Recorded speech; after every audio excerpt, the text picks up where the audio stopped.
What inspired you to be a part of the Carmel Marathon? You know, I grew up in Carmel, lived here most of my whole life, and graduated from Carmel High School. And then also, over the last 6 months, have taken up running again. And so between the two, looking for an opportunity to run here close to home, and it looked like a great opportunity to, one, stay fit, and two, support the community. What's your training going to look like, do you think? Like leading up to the marathon, are you the type of person to run every single day regardless, or is it something that you build up to? Or you know, there's a number of different training plans I've looked at and followed the last 6 months. My goal each week is to run 4 to 5 times a week, to be honest with you. It comes out to about 3.5, which is good for me. It's usually a couple days a week for a half an hour each day, and then a long run on Saturday or Sunday. And a long run being starting out at 5 miles and building up to maybe around 10 a weekend or two before the half marathon. I'm running the half marathon.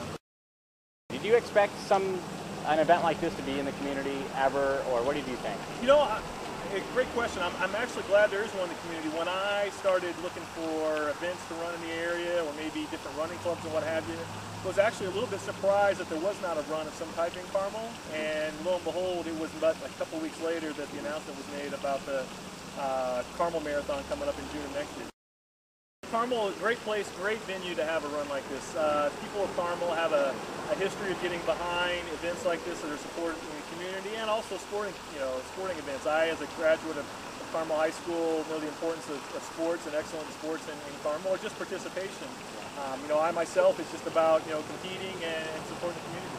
Yeah, and with the venue, the backdrop being the Center for the Performing Arts, the Palladium, did you ever think that the Palladium or Center for Performing Arts would bring an event like that? No, I never dreamed of, one, I mean, the Palladium, to having a venue like that, never dreamed of something like that even being constructed in Carmel. But two, now that it is, I never, thought about, hey, tying performing arts to an event like this. And I think it's a perfect combination. Great. So if you turn around and look behind you, this is about the last mile of the half marathon course. What do you think is going to be going through your mind about this point in June 11th of next year? When I'm in the last mile, it's a matter of just hoping that I finish. And in all seriousness, it's the last mile is always the toughest. It looks like it's going to be a lot shorter than it actually is. But hopefully, with proper training, it'll be finishing strong and not just hoping to finish. Right.